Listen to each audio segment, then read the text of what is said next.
Hello students, তো আজকে আমরা যেই পার্টটা শুরু করব সেটা হলো ডিএনএ প্যাকেজিং। তো এটার পরে আমরা এটা পড়ার পরে ডিরেক্টলি আমরা ঢুকে যাব ডিএনএ রেপ্লিকেশনে, আর ডিটেলস অফ রেপ্লিকেশন আমরা দেখব। তো ফার্স্টে আমরা বলি যে ডিএনএ প্যাকেজিং, হঠাৎ ডিএনএ প্যাকেজিং এর প্রয়োজন পড়লো কেন? ডিএনএ প্যাকেজিং এর এই জন্য প্রয়োজন পড়লো যে ডিএনএ হলো একটা বিরাট বড় মলিকিউল। তো এত বড় মলিকিউলটাকে এইটুকু বা আরো ছোট বা তার থেকেও ছোট, যেটা আমরা চোখে দেখতে পাচ্ছি না, এমন সাইজের একটা সেল, তার ভিতরে একটা ছোট্ট নিউক্লিয়াস, তার ভিতরে একটা ছোট্ট ক্রোমোজোম, তার ভিতরে আমরা ডিএনএটাকে স্টেবল করতে চাইছি। তাহলে এটার জন্য আমার মাস্ট কি লাগবে? প্যাকেজিং। তো প্যাকেজিংটা বোঝার আগে কিছু বেসিক জিনিস আমাদের ক্লিয়ার হওয়া দরকার। সেটা হলো প্যাকেজিং এর জন্য মেইনলি কি কি লাগে। The first thing required for the packaging is protein. কি প্রোটিন লাগে আমরা পরে আসছি। যদি আমরা বেসিক একটা কনসেপ্টে আসি, যে protein is called polymer of amino acids, মানে একটার পর একটা অ্যামিনো অ্যাসিড জুড়ে জুড়ে একটা প্রোটিন ফর্ম করে। তো আমরা যদি general structure of amino acid দেখি,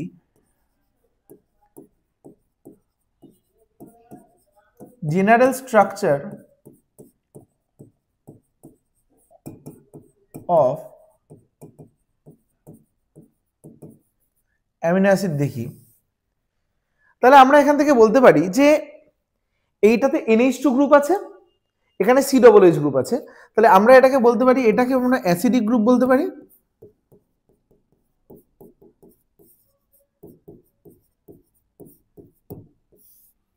এটাকে আমরা বেসিক গ্রুপ বলতে পারি।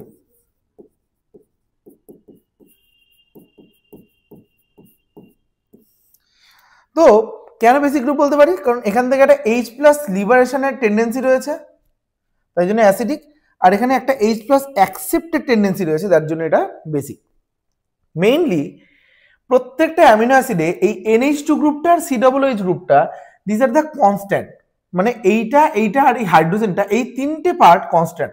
আর এই চারটে মানে ভ্যালেন্স পার্টে, মানে কার্বনের চারটে হাতে যদি আলাদা আলাদা গ্রুপ থাকে, তাহলে সেই টাইপের কার্বনকে বলা হয় কাইরাল কার্বন। এটা আমরা বায়োমলিকুলস অনেক ডিটেলসে পড়েছি।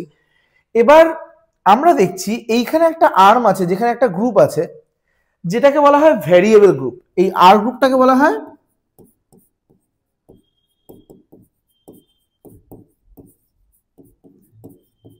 Variable group. হয়ে কি লাভ হলো? এই গ্রুপটাই ডিসাইড করে অ্যামিনো অ্যাসিডটা বেসিক না অ্যাসিডিক না নিউট্রাল, বা ক্যারেক্টার মানে chemical character of the amino acid is decided by the group, R group. Clear? এবার তুই বলবি যে স্যার তাহলে অ্যামিনো অ্যাসিড আবার তার মধ্যে আবার বেসিক আসছে, অ্যাসিডিক আসছে। এই জিনিসটা ভালো করে বোঝ। অ্যামিনো অ্যাসিড কথাটার মানে কিন্তু এটা অ্যাসিডিক নয়। অ্যামিনো অ্যাসিড কথাটা আসছে, এই কথাটা হলো এটা অ্যামিন গ্রুপ, এটা হলো অ্যাসিড। তাহলে এইখানে অ্যামাইন গ্রুপ আছে আর এখানে অ্যাসিডিক নেচার আছে, তাই জন্য এটাকে বলা হচ্ছে অ্যামিনো অ্যাসিড। আদারওয়াইজ কিছুই না। মানে অ্যামিন আর অ্যাসিড, মানে অ্যামিন গ্রুপ আছে অ্যাসিডিক আছে, এটা অ্যাসিডিক ইন নেচার, তাই জন্য এটাকে অ্যামিনো অ্যাসিড বলছি, সেটা কিন্তু ঠিক নয়। তাহলে এবার আমরা দেখি এই গ্রুপটা কনস্ট্যান্ট রেখে আমরা যদি দেখি এই আর গ্রুপের মধ্যে আমার CH2OH এসছে। CH2OH কি কোনো অ্যাসিডিক বা বেসিক? অবশ্যই না। তাহলে CH2OH হলো নিউট্রাল গ্রুপ। ঠিক আছে, কারণ এখানে একটা বেস রয়েছে, এখানে একটা অ্যাসিড রয়েছে। তাহলে এই বেসটা এই অ্যাসিড দিয়ে নিউট্রালাইজড। বোঝা গেছে? এবার দেখ এখানে এই অ্যামিনো অ্যাসিডের কেসটা দেখ। এটা একটা অ্যামিনো অ্যাসিড গেল, সেকেন্ড অ্যামিনো অ্যাসিড। এইখানে একটা বেস রয়েছে, এইখানে একটা অ্যাসিড রয়েছে, আবার এইখানে একটা অ্যাসিড রয়েছে। তাহলে এই বেসটা এই অ্যাসিডটা দিয়ে neutralised, but what about it? তাহলে এইরকম ধরনের অ্যামিনো অ্যাসিড যেখানে সাইড চেনে একটা ওপেন COOH গ্রুপ রয়েছে, সেই টাইপের অ্যামিনো অ্যাসিডকে বলা হয় অ্যাসিডিক অ্যামিনো অ্যাসিড।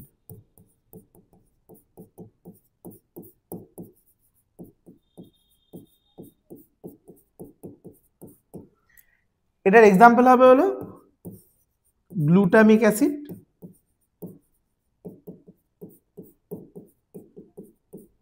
বা অ্যাসপার্টিক অ্যাসিড। ঠিক আছে, তাহলে এগুলো হলো অ্যাসিডিক অ্যামিনো অ্যাসিড। ক্লিয়ার? এইবার যদি আমরা দেখি এইখানে এইটা একটা বেস, এইটা একটা অ্যাসিড, ঠিক আছে, আর এইটা একটা বেস। তাহলে এই বেসটা এই অ্যাসিড দিয়ে neutralise, but what about this? তাহলে এইটাকে আমরা বলবো বেসিক অ্যামিনো অ্যাসিড।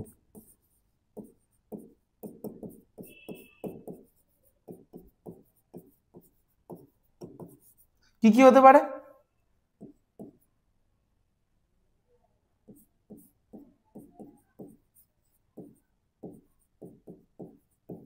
আর্জিনিন, আর কি হতে পারে? লাইসিন, আর কি হতে পারে?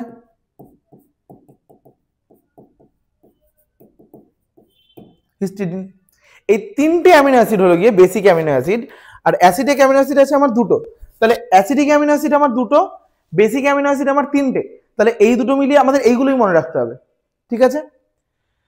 তাহলে অ্যাসিডিক অ্যামিনো অ্যাসিড দেখ, এখানে আমার মনে রাখারও কিছু নেই, অ্যাসিড মানেই দেখ পাশে পাশে অ্যাসিড রয়েছে। আবার আচ্ছা, কিছু সময় দেখবি কিছু বইতে কনফিউজ করার জন্য এরকম থাকে, কনফিউজ করার জন্য মানে ওটা লেখে, মানে অ্যাসিড না লিখে সেটাকে ধর গ্লুটামেট লিখে দিল, অ্যাসপার্টিক অ্যাসিড না লিখে এটাকে ধর অ্যাসপার্টেট লিখে দিল। কিছুই না, সেমই জিনিস। কোনো একটা জিনিসের থেকে যদি এখান থেকে ধর এই হাইড্রোজেনটা যদি বেরিয়ে যায়, তাহলে সেটা কি হয়ে যাবে? অ্যাসপার্টেট। এখান থেকে হাইড্রোজেন বেরিয়ে গেলে কি হয়ে যাবে? যেমন ধর H2CO3, তার মানে কি? Carbonic acid. এখান থেকে একটা H+ যদি বেরিয়ে যায়, কার্বনেট। তাহলে এখান থেকে ব্যাপারটা এরকমই যে যদি একটা হাইড্রোজেন লিবারেট করে দেয় বা একটা প্রোটন যদি লিবারেট করে দেয়, তাহলে অ্যাসিডটা এটে কনভার্ট হয়ে যাবে। ক্লিয়ার? তো গ্লুটামিক অ্যাসিড থেকে হাইড্রোজেন বেরিয়ে গেলে কি হবে? গ্লুটামেট। অ্যাসপার্টিক অ্যাসিড থেকে হাইড্রোজেন বেরিয়ে গেলে অ্যাসপার্টেট। আর বেসিকের মধ্যে তো এগুলো রয়েছে। এবার আমাকে একটা কথা বল, এটা যদি একটা H+ অ্যাকসেপ্ট করে নেয়, তাহলে এখানে একটা প্লাস চার্জ চলে আসবে।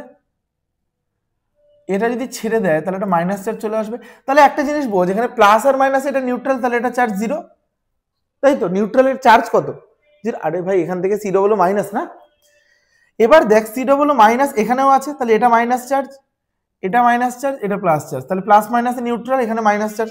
তাহলে acidic amino acid chemically negatively charged হয়, ঠিক আছে? এবার যদি আমরা এটা দেখি, এটা বেসিক অ্যামিনো অ্যাসিড প্লাস, এটা মাইনাস, এটা আবার প্লাস, তাহলে এইটাকে আমরা বলবো পজিটিভলি চার্জ। এটা কেন বললাম এটা আমরা পরের স্লাইডে বুঝতে পারবো। এতটা কি ক্লিয়ার? ওকে, নেক্সট। এইবার দেখ, যদি আমরা দেখি আমাদের কনসেপচুয়ালি বোঝার জন্য দেখ, আমরা এখানে লিখেছি যে এইটা হলো আমার হিস্টোন প্রোটিন।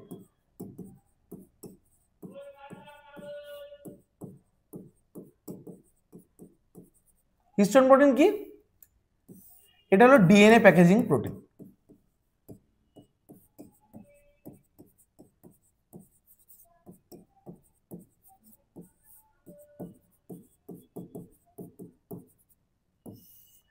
যদি আমরা একটা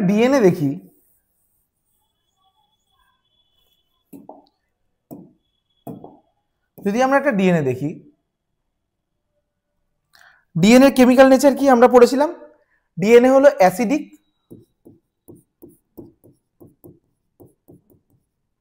ডিএনএ হলো নেগেটিভলি চার্জড।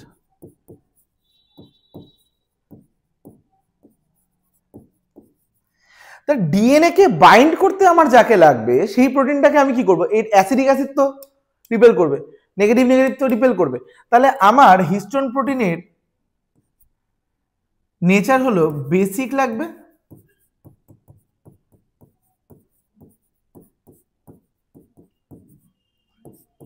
আর হবে পজিটিভলি চার্জড।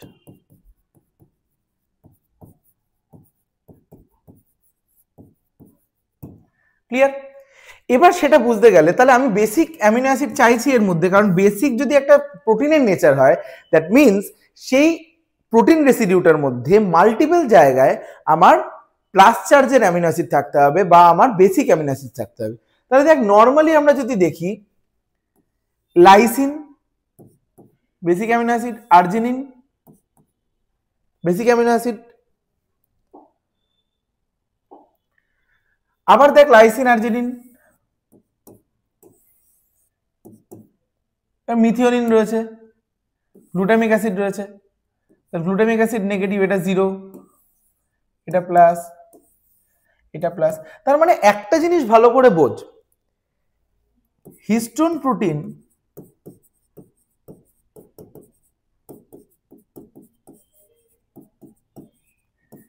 লাইসিন অ্যান্ড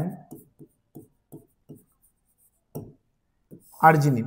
এই কথাটা আমি কেন বললাম, কারণ দেখ আমাদের একটা কনসেপ্ট থাকে যে হিস্টোন প্রোটিন কি দিয়ে তৈরি, লাইসিন আর্জিনিন। না, হিস্টোন প্রোটিনের মধ্যে সব অ্যামিনো অ্যাসিড আছে।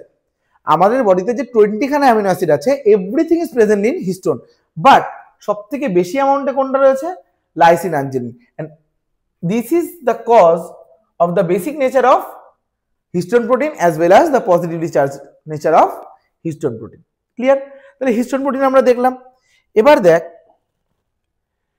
বলছে prokaryotic DNA packaging. Prokaryotic DNA packaging বলতে মেইনলি আমাদের প্রোক্যারিওট সেল মধ্যে, প্রোক্যারিওটিক সেলের মধ্যে মানে প্রো মানে হলো গিয়ে primitive,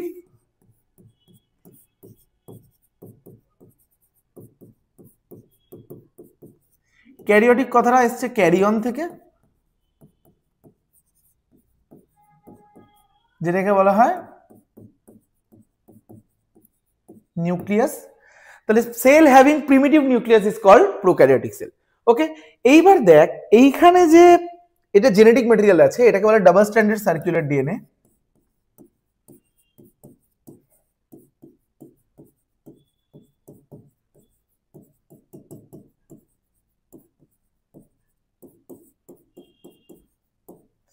double stranded circular DNA, this is also called nucleoid.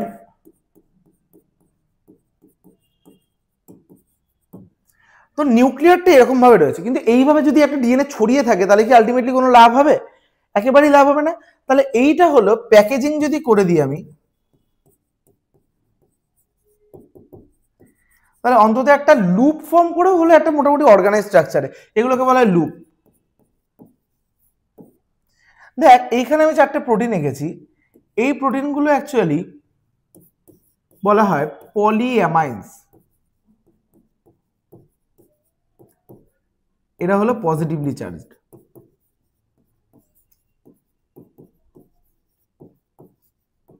Positively charge basic proteins, but they are not histones. তাই জন্য আমরা এটাকে বলছি হলো ইনসেপিয়েন্ট নিউক্লিয়াস। মানে এইরকম একটা স্ট্রাকচার ক্রিয়েট করছে, এটা মানে পুরো একটা মনে হবে যে একটা নিউক্লিয়াস টাইপের কিছু একটা আছে, হঠাৎ করে জটলা পেকে গেছে। That kind of structure of prokaryotic cell is called incipient nucleus. Clear এতটা অবধি? তাহলে প্রোক্যারিওটিক সেলের মধ্যে কিন্তু হিস্টোন পাওয়া যায় না, প্রোক্যারিওটিক সেলের মধ্যে কি পাওয়া যাচ্ছে, পলিঅ্যামাইন্স। পলিঅ্যামাইন্স কি করছে, পজিটিভলি চার্জ হচ্ছে, তাই জন্য এটা ডিএনএ কে বাইন্ড করতে হেল্প করছে। এতটা অবধি ক্লিয়ার? এইবার দেখ ইউক্যারিওটিক ডিএনএ প্যাকেজিং খুব ভালো করে বুঝবি। ইউক্যারিওটিক ডিএনএ প্যাকেজিং এর মধ্যে আমরা যদি দেখি, ইউক্যারিওটিক ডিএনএটা না কাইন্ড অফ তোর আমাদের বডিতে দেখ হিস্টোন প্রোটিন দিয়ে প্যাক হয়, আমরা একটু আগে বললাম। দেখ এরকম লুপস ফর্ম করে, মাল্টিপল লুপস, ঠিক আছে? এই ইন্ডিভিজুয়াল লুপস আর এই ভিতরের পার্টগুলোকে বলা হচ্ছে হিস্টোন প্রোটিন।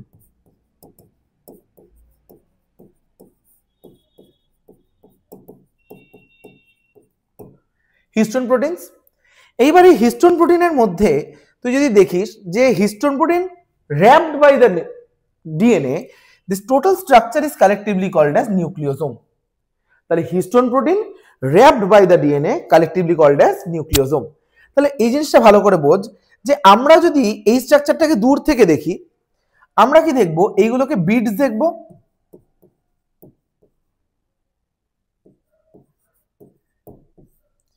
আর এইটাকে আমরা দেখব স্ট্রিং।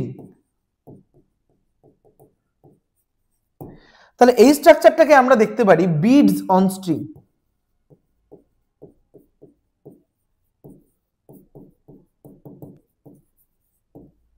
তাহলে ক্রোমাটিন ফাইবার ক্রিয়েট হচ্ছে, এটাকে যদি জুম আউট করি তাহলে আমরা দেখতে পাবো একটা coloured thread like structure. Obviously coloured thread like structure, Croma কথাটার মানেই হলো কালার,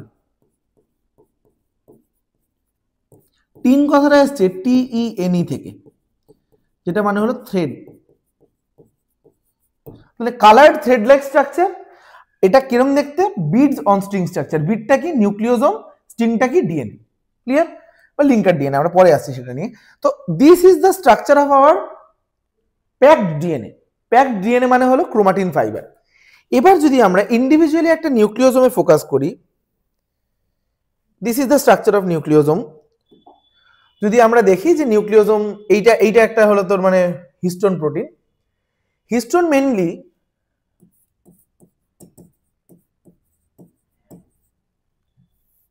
মেনলি দুটো পার্টে আমরা ডিভাইড করতে পারি। একটা হলো হিস্টোন অক্টামার,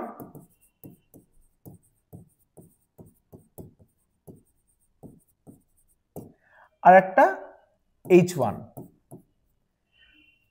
ঠিক আছে, হিস্টোন প্রোটিনকে আমরা দুটো ভাগে ডিভাইড করতে পারি। একটা হিস্টোন অক্টামার, অক্টামার মানেই বুঝতে পারছি অক্টা মানে হলো 8, তাহলে এখানে 8খানা প্রোটিন থাকবে। কিরকম প্রোটিন স্যার? এখানে দেখ থাকবে হলো H2A, H2B, H3, H4, এই চারটে থাকবে দুটো করে। ঠিক আছে, তাহলে এখানের মধ্যে কি কি পেলাম? H2A, H2B, H3, H4।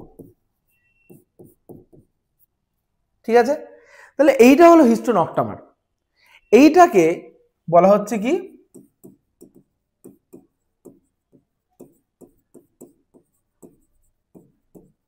অনেক সময় এটাকে নিউ বডিও বলা হয়, NU বডি, কারণ নিউক্লিওজোমের মেইন বডি এটা দিয়ে তৈরি হচ্ছে। এইবার দেখ এই স্ট্র্যান্ড অফ ডিএনএটা কিন্তু এটাকে পেঁচানো স্টার্ট করেছে। প্রবলেম হলো আমরা যদি এই জিনিসটাকে পেঁচানো স্টার্ট করি, তাহলে এটাকে যদি এখানে না বেঁধে দিই তাহলে তো এটা লুজ হয়ে যাবে। তাহলে টাইটিং বা প্যাকেজিং এর জন্য এখানে ইউজ করা হচ্ছে H1। এটাকে বলছে কি প্যাকেজিং হিস্টোন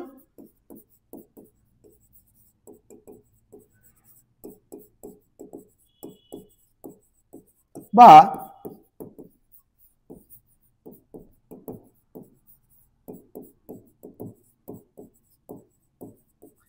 টাইটিং হিস্টোনস। মানে H1 এর ফাংশন কিন্তু হিস্টোন অক্টামার তৈরি করা নয়। H1 এর ফাংশন হলো কি এই টোটাল স্ট্রাকচারটাকে স্টেবিলিটি প্রোভাইড করা বা এটাকে স্ট্রাকচারাল রিজিডিটি প্রোভাইড করা। তাহলে হিস্টোন প্রোটিন ক্রিয়েট হয়ে গেল। এবার দেখ এই যে চারপাশে ডিএনএটা র্যাপ করেছে, ডিএনএটা র্যাপ করার পরে আমরা যদি বলি including the H plus as well as linker DNA. Linker DNA মানে অ্যাকচুয়ালি ধর এটা একটা নিউক্লিওজোম, এটা একটা নিউক্লিওজোম, মাঝখানে একটা ডিএনএ ফ্র্যাগমেন্ট আছে, যে ডিএনএ ফ্র্যাগমেন্টে একটা নিউক্লিওজোমকে সেকেন্ড নিউক্লিওজোমের সাথে লিংক করছে। That fragment of DNA is called linker DNA. Clear? এবার দেখ আমি যদি বলি, ভালো করে বুঝবি জিনিসটা, যে এইখানে ধর একটা অ্যাডেনিন আছে, এখানে একটা থাইমিন আছে, গুয়ানিন আছে, একটা সাইটোসিন আছে। তাহলে এখানে কটা বেস পেয়ার? একটা, দুটো, তিনটে, চারটে, পাঁচটা, ছটা, সাতটা, আটটা, এরকম যদি করে গুনি আমি টোটাল এইখানে থেকে এত অবধি আমি পাবো 200 বেস পেয়ার। ভালো করে বুঝবি, তাহলে একটা নিউক্লিওজোমের মধ্যে কটা বেস পেয়ার থাকে? 200টা। তাহলে কটা বেস থাকে? 400। মনে রাখবি বেস পেয়ারে, একটা বেস পেয়ারে কটা বেস রয়েছে? দুটো বেস। তা 200 বেস পেয়ারে কটা বেস থাকবে? 400 base pair, sorry 400 basis. Clear? এইবার একটা জিনিস ভালো করে বোঝ, দেখ এইখান থেকে যদি স্টার্ট করি, এইখান থেকে এটা গিয়ে এইটা একটা 1 টার্ন, তাই তো? তারপরে এইখান থেকে এতটা অবধি একটা হাফ টার্ন, আর এইখান থেকে এতটা অবধি হাফেরও হাফ টার্ন। তাহলে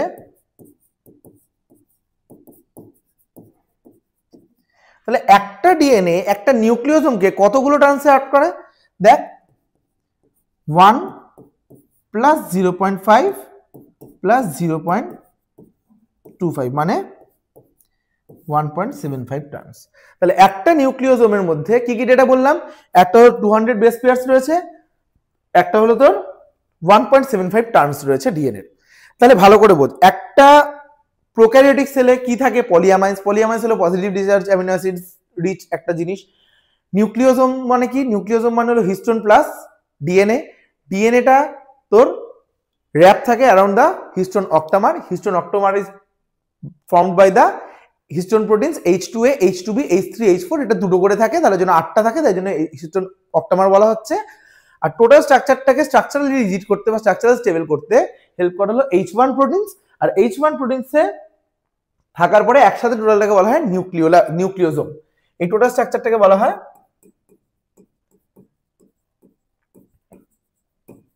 নিউক্লিওজোম। আর হিস্টোন অক্টামারের আরেকটা নাম হলো নিউ বডি। হিস্টোন প্রোটিন হলো rich in lysine and arginine which are the positively charge and basic amino acids. তাই জন্য হিস্টোনের নেচার হলো positive as well as basic. তাই জন্য ডিএনএর সাথে রিঅ্যাক্ট করতে, ডিএনএর সাথে বাউন্ড হতে, ডিএনএর সাথে প্যাকিং করতে, সেটা প্যাকড হতে এটা হেল্প করে। ক্লিয়ার? আমরা পড়েছি হিস্টোন অ্যারাউন্ড দ্য মানে DNA around the histone proteins forms the nucleosome.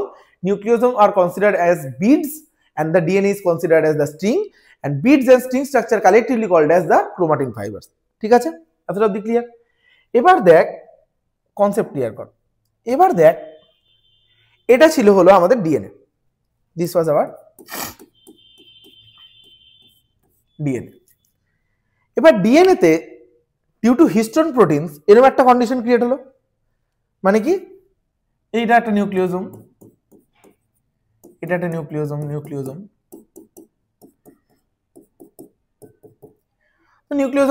আসছে। যখন H1 প্রোটিন চলে আসলো তখন এখানে কি হলো, তো ক্রিয়েট হয়ে গেল কি আরেকটু কনডেন্স স্ট্রাকচার। এবার দেখ যখন সেল ডিভিশন হবে, ব্যাপারটা ভালো করে বোঝ। ধর তুই তোর বাড়িতে আছিস, বাড়িতে থাকার সময় আমি সব জিনিসপত্র ছড়িয়ে রাখি, কিন্তু ধর তুই একটা বাড়ি থেকে আরেকটা বাড়িতে নিজের বাড়িটা শিফট করছিস, তখন তুই কি করিস, জিনিসটাকে প্যাকিং করিস। তাহলে সেলটা যখন ডিভাইড হচ্ছে, একটা জায়গা থেকে আরেকটা জায়গায় সরে যাচ্ছে, তাহলে সেলকে কি করতে হবে, প্রপার প্যাকেজিং করতে হবে, আদারওয়াইজ কোনো part of DNA fragment loss হতে পারে। তাই জন্য এই কন্ডিশন থেকে ধীরে ধীরে আমরা মোর প্যাকড কন্ডিশনে যাচ্ছি। এতটা অবধি প্যাকেজিং করেছে কে, H1 প্রোটিন বা হিস্টোন প্রোটিন। ক্লিয়ার? কিন্তু when the cell division is happening, then the packaging is done by non histone chromosomal protein. মানে এখানে কিছু পজিটিভলি চার্জ ক্রোমোজোমাল প্রোটিনস আছে, যে প্রোটিনগুলোকে আরো কন্ডেন্স করে দেয়। আরো কন্ডেন্স করলে যেটা ফর্ম হবে, যেটাকে বলা হয় ক্রোমোজোমস। কি ফর্ম হবে? ক্রোমোজোমস। ক্রোমোজোমস কিন্তু এটা কখন হচ্ছে, G1 S G2 P M A T, মানে এটা হলো ইন্টারফেজ, এটা হলো এম ফেজ। এম ফেজের প্রোফেজ থেকে মেটাফেজের ট্রানজিশনে এই ঘটনাটা ঘটে। বোঝা গেছে? প্রোফেজ থেকে মেটাফেজের ট্রানজিশনে কিন্তু ক্রোমোজোম ফর্ম হয়। আর ক্রোমোজোম কিন্তু শুধুমাত্র কিন্তু ডিভিশনের, সেল ডিভিশনের সময় দেখতে পাওয়া যায়। ক্লিয়ার? তাহলে এতটা অবধি কোনো ডাউট না? এইবার দেখ এইটা নন হিস্টোন প্রোটিন অনেক কিছু কাজ করতে পারে। নন হিস্টোন প্রোটিন কি হিসেবে কাজ করতে পারে? দেখ নন হিস্টোন প্রোটিনের ফার্স্ট ফাংশন হলো গিয়ে স্ট্রাকচারাল স্টেবিলিটি।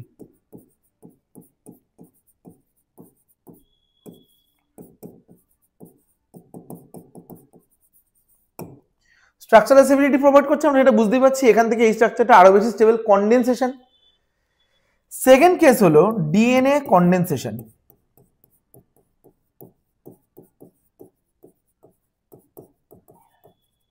বা ডিএনএ প্যাকেজিং, ডিএনএ কয়েলিংও লিখতে পারি। সব থেকে ইম্পর্টেন্ট এর কাজ হলো এটা কিন্তু অ্যাক্টস অ্যাজ আ এনজাইমও কাজ করতে পারে।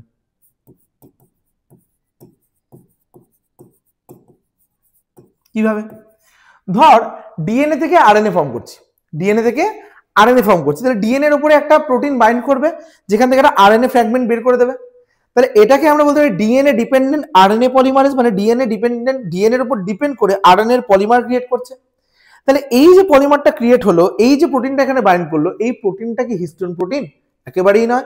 This protein is non histone protein and this RNA polymerase is called non histone chromosomal protein, NHC proteins. Clear? এবার এতটা অবধি কনসেপ্ট যদি ক্লিয়ার হয়ে থাকে, তাহলে আমরা আরেকটু এটা ডেভেলপ করি। দেখ এই ডিএনএটাতে কিছু কিছু জায়গায় দেখ, ধর একটা ভালো করার জিনিস বল, আমাদের ধর তুই পেপার রিড করিস, যখন পেপার রিডিং করার সময় কি হয়, পেপারটাকে ধর ফোল্ড করে দিলি প্রচন্ড, ঠিক আছে? তার মানে কি এইটা ওই পেপারের ভিতরে যে ফোল্ডেড পার্ট, ওর মধ্যে কিছু লেখা নেই? অবশ্যই না, ওর মধ্যে অনেক কিছু লেখা আছে। কিন্তু এইখানটা দেখ, এটা হলো মানে লুজলি কয়েলড,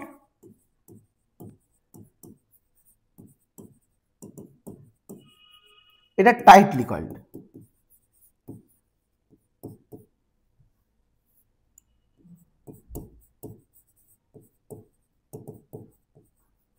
তো লুজলি কয়েলড আর টাইটলি কয়েলড, ঠিক আছে। তো এই পোজিশনটাতে যদি আমি ডাই দিই, ডাই বলতে হলো কালার দিই, কালার হলো অ্যাসিডোকার্মাইন বেসিক স্টেন। তো এটা যদি দেই আমি, তাহলে এই জায়গাটা লাইট কালার দেখাবে, লাইটলি স্টেইনড, এই পোর্শনটা ডার্কলি স্টেইনড দেখাবে।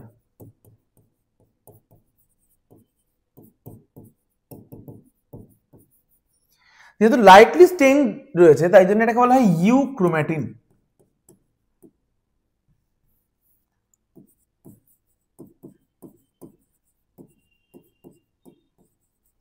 আর ডার্কলি স্টেইন থাকার পার্টটাকে বলা হয়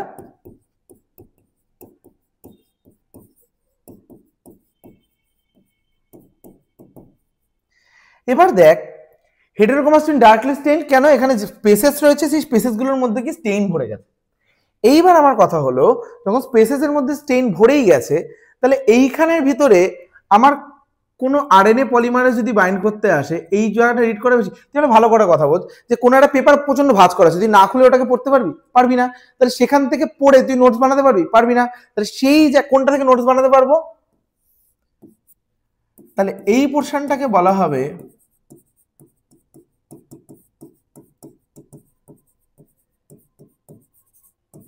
ট্রান্সক্রিপশনালি অ্যাক্টিভ রিজিয়ন বা ট্রান্সক্রিপশনালি মোর অ্যাক্টিভ রিজিয়ন, ঠিক আছে। এটাকে বলবো ট্রান্সক্রিপশনালি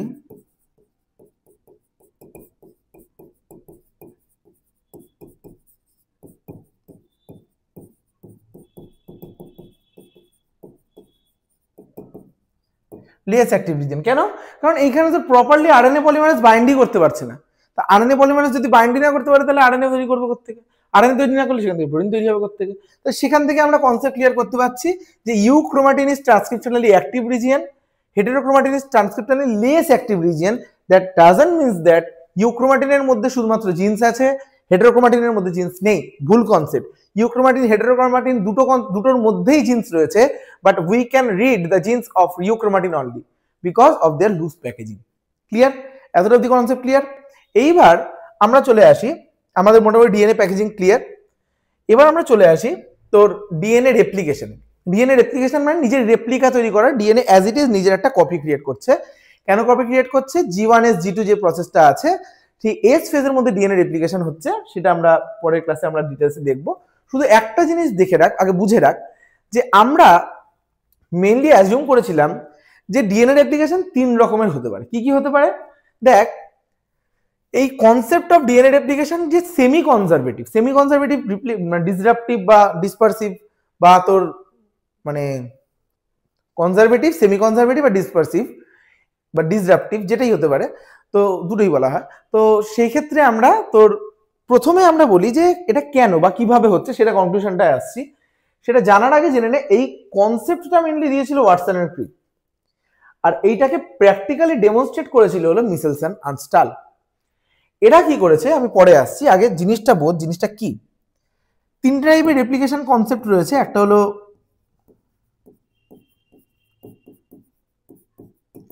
কনজারভেটিভ রেপ্লিকেশন, একটা সেমি কনজারভেটিভ রেপ্লিকেশন,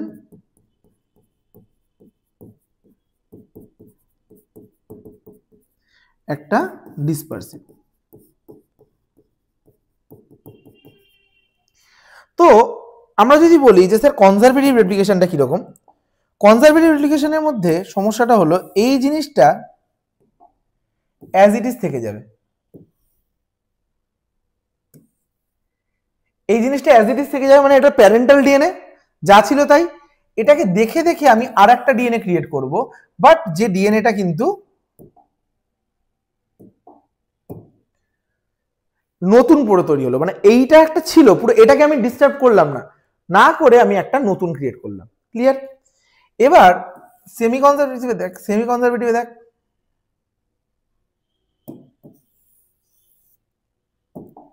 সেমি কনজারভেটিভে কি হচ্ছে, দুটো স্ট্র্যান্ড এরকম আলাদা হয়ে যাচ্ছে, প্যারেন্টাল স্ট্র্যান্ড এরকম আলাদা হয়ে যাচ্ছে। হওয়ার পরে কি হচ্ছে, নিউলি সিনথেসাইজ দুটো স্ট্র্যান্ড ওকে দেখে দেখে ক্রিয়েট হচ্ছে, আর একটার সাথে একটা এসে এরকম ভাবে জুড়ে যাচ্ছে।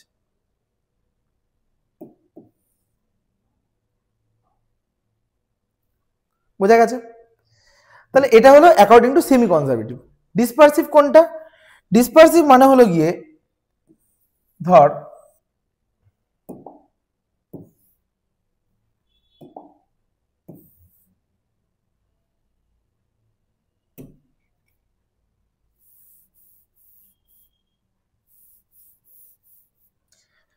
ব্যাপারটা এরকম,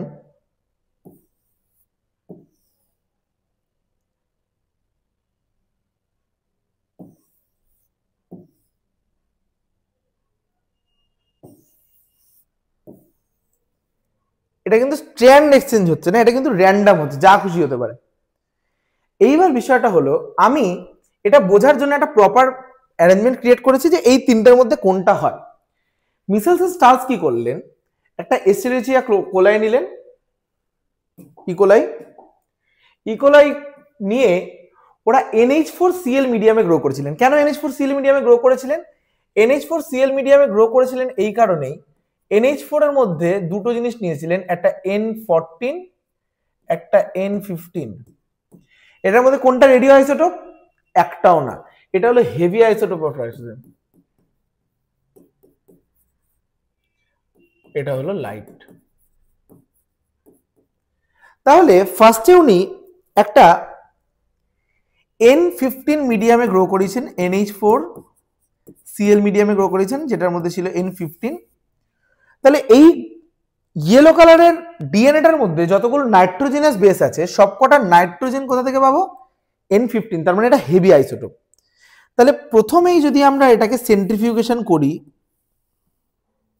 তাহলে এইখানের ব্যান্ডটা আমি পেয়েছি এরকম জায়গাতে। ব্যান্ড বলতে মানে ব্যাপারটাকে ঘোরাচ্ছি তো, যেটার মানে এম ওমেগা স্কোয়ার আর মানে যেটা রোটেশন প্লাস ওমেগা মানে অ্যাঙ্গুলার ভেলোসিটি, যেগুলো অ্যাঙ্গুলার মোমেন্টাম, যেগুলো সমস্ত কিছু সেম, শুধুমাত্র মাসের জন্য আলাদা আলাদা ফোর্স বেশি লাগছে। ফোর্স বেশি লাগলে যত দূরে লাস্ট দূরে যাবে। তাহলে এটাকে যদি এরম ভাবে ঘোরাই, মানে এটা এরম ভাবে দেখছি, এটা ঘুরছে তো এরম ভাবে, তাহলে এরম ভাবে ঘুরলে এটার দিকে ফোর্সটা বেশি লাগছে, তাই জন্য নিচের দিকে জমবে হলো যেটা সব থেকে মাস বেশি, তার নিচের দিকে NH4, এটা জমেছে N15, এটা বলতে পারি। এবার এইখানে দেখ, যদি এটা কনজারভেটিভ হতো, তাহলে after first cycle of replication আমি একটা এরকম পেতাম, এটা N14, এটা N15। কারণ দেখ একটা 14 রয়েছে পুরোপুরি, এটা হলো 14, এই সরি এটা 15, এটা 14। কারণ আমি NH4Cl প্রথমে নিয়েছিলাম, ওইটাতে নিয়েছিলাম। এবার আপকামিং যা তৈরি হবে সব NH4, মানে N14 এর মধ্যে। মানে প্রথমে আমি যে মিডিয়ামটা নিয়েছিলাম, একটা ফার্স্ট যে ডিএনএটা ছিল সেটা আমার মানে হেভি ডিএনএ ছিল, সেই ডিএনএটাকে আমি গ্রো করাচ্ছি হলো লাইট ডিএনএ এর মধ্যে। এবার লাইট ডিএনএ এর মধ্যে নিউলি ফর্ম যে ডিএনএ হবে সবকটা N14। তাহলে দেখ এইখানে বাকি নতুন যেটা তৈরি হচ্ছে N14, দুটোর মধ্যে কোনো মিল আছে না। এবার দেখ এই কেসে, সেমি কনজারভেটিভ কেসে, সেমি কনজারভেটিভের কেসে যেটা হয়, N14 ইটসেলফ কিছু পেয়েছি না, এটা হলো 14-15 কম্বো, এটা হলো 14-15 কম্বো, মানে হাইব্রিড বলা হয়। তাহলে এই কন্ডিশনটাকে পেয়েছি N14-15। বোঝা গেল? প্রবলেমটা হলো এখানে ডিসাইডিং ফ্যাক্টর কিন্তু হলো না, এখানেও কিন্তু আমি কম্বোই পেয়েছি N14-15 এর।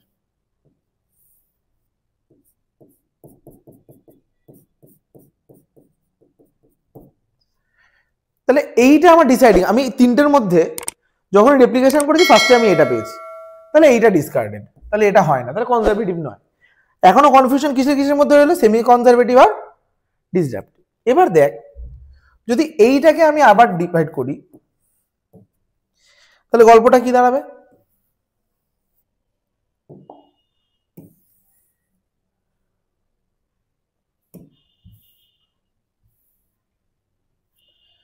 দেখ এরা এখন প্যারেন্টাল স্ট্র্যান্ড, তাই তো? নিউলি ফর্ম স্ট্র্যান্ডটা আমরা গ্রিন দিয়ে ডিনোট করেছি, তাহলে দেখ নিউলি যত স্ট্র্যান্ড তৈরি হবে সবকটা গ্রিন দিয়ে তৈরি হবে, গ্রিন দিয়ে তৈরি হলো, গ্রিন দিয়ে তৈরি হলো, গ্রিন দিয়ে তৈরি হলো। ক্লিয়ার? তাহলে এখানে আমি কি কি দেখতে পাচ্ছি, দেখ এইটা হলো কি N14-15, এটা কিন্তু 14-14, এটা 14-15, এটা কিন্তু 14-14। তাহলে এখান থেকে আমরা যদি দেখি মানে সেকেন্ড রাউন্ড অফ রেপ্লিকেশনের পরে আমরা দেখব হাইব্রিডের অ্যামাউন্টটা সেম রয়ে গেছে। দেখ দুটো হাইব্রিড ছিল, দুটো হাইব্রিডই রয়ে গেছে। তাহলে N14-15 যে ব্যান্ডের সাইজ ছিল সেটা সেম রয়ে গেছে, বাট এইখানে তার উপরে একটা N14 এর একটা ব্যান্ড ক্রিয়েট হয়েছে। ক্লিয়ার? এবার দেখ এইটার কেসে, এইটার কেসে গল্পটা পুরোপুরি আলাদা।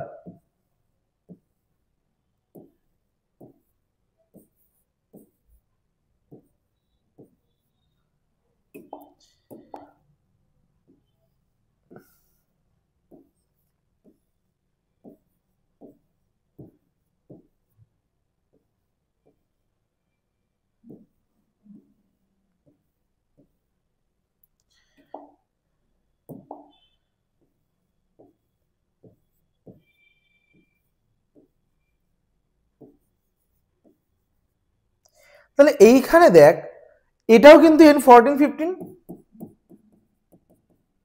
এটাও 14-15, এটাও 14-15, এটাও 14-15। তাহলে ইন্ডিভিজুয়ালি 14 এর এক্সিস্টেন্স কি আছে? নেই। কিন্তু এইটা একটা মোটা তো 14-15 ব্যান্ড ক্রিয়েট করেছে, কিন্তু এই রেজাল্টটাও আমি পাইনি, এই রেজাল্টটাও আমি পাইনি, এই রেজাল্টটাও আমি পাইনি, আমি পেয়েছি এই রেজাল্টটা। তাহলে যতবার আমি রেপ্লিকেট করব আমার newly stranded newly synthesised DNA মানে N14 এর অ্যামাউন্টটা বাড়তে থাকবে কন্টিনিউয়াসলি, আর এটা কনস্ট্যান্ট থেকে যাবে। তাহলে এই রিঅ্যাকশনটাতে আমরা এইটাই ফাইনালি পেয়েছি, দ্যাটস ওয়াই আমরা কিন্তু কনক্লুড করতে পেরেছি যে DNA replication is semi conservative in nature.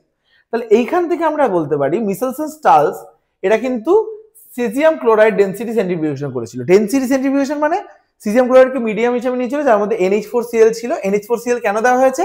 This is the actually nitrogen bank, ওখান থেকেই নাইট্রোজেন নিয়ে নিয়ে ও কি করেছে ডিএনএ এর মধ্যে নাইট্রোজেন অ্যাকুমুলেট করেছে। তাহলে এখান থেকে আমরা বুঝতে পারলাম DNA is semi conservative in nature. এবার ডিএনএ রেপ্লিকেশন কিভাবে হচ্ছে তার প্রসেস কি সেটা আমরা নেক্সট ক্লাসে বা নেক্সট ভিডিওতে বলবো। ঠিক আছে, thank you so much for watching.